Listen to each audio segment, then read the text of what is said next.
Alors Thomas, moi qui ne connais pas grand-chose, donc si j'ai envie de... Je vois déjà une gamme up, il y a des batteries, comment ça se passe en fait? Donc là j'ai un pack et après je peux... Est-ce qu'il y a des batteries? Enfin vas-y, explique-moi, c'est pas très clair. Là, tout simplement, on est sur ce qu'on appelle un starter pack. C'est-à-dire qu'en fait, tu as à l'intérieur ta visseuse Ok, et tu vas avoir une batterie, un chargeur. ok. Pour démarrer la gamme, tu peux très bien acheter ça. Ensuite, si tu veux augmenter ton pouvoir au niveau de l'utilité de tes outils, tu peux très bien prendre la batterie de ce modèle-là et venir l'ajouter dans ces cartons-là. Tout ce qui sera modèle fourni en carton dans le magasin seront des modèles qui sont fournis sans batterie. Justement, on a le logo qui indique comme quoi on n'a pas du tout de batterie.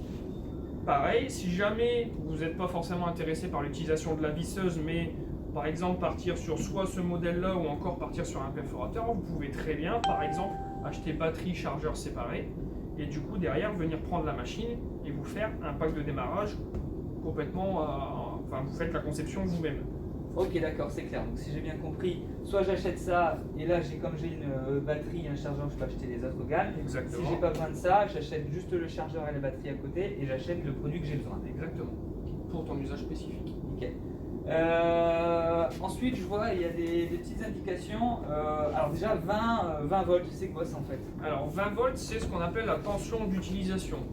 90% des gammes d'outillage que vous allez trouver sur le marché dans la gamme, enfin dans les grandes surfaces de bricolage, ça va être du 18 volts.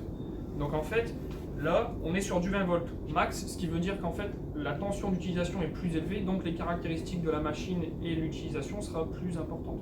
C'est-à-dire que par rapport à du 18 volts, les machines seront un poil plus puissantes, bien sûr à gamme équivalente. Ok, donc c'est une notion de puissance. C'est ça. Et ensuite, je vois qu'il y a des petits bras là, et à chaque fois je vois 35, 60, 180. Et alors là, c'est des joules. Là, ce seront des joules. Alors, ok, d'accord. là, l'unité qui est donnée, ce qu'on appelle le newton-mètre, en fait, c'est ni plus ni moins que le couple de serrage. Alors, le couple de serrage, tout simplement, c'est la force que vous allez utiliser, par exemple, dans le poignet, ou la rotation qui sera effectuée par rapport à la machine. Le couple de serrage d'un poignet correspond à peu près entre 2 et 3 newton-mètres, ce qui est très faible. Par exemple, ici, on va se retrouver à 35 newton-mètres, ce qui est quand même 10 fois plus. Ce qui veut dire qu'en fait, au niveau de la machine, on va être capable de travailler beaucoup plus facilement avec une machine qu'avec un poignet. Ensuite, alors forcément, ça va varier selon les modèles et selon aussi l'utilisation que vous allez en avoir. Par exemple, ici, donc, on est sur une visseuse dévisseuse perceuse avec mandrin détachable, et ici, on est sur une visseuse perceuse à percussion.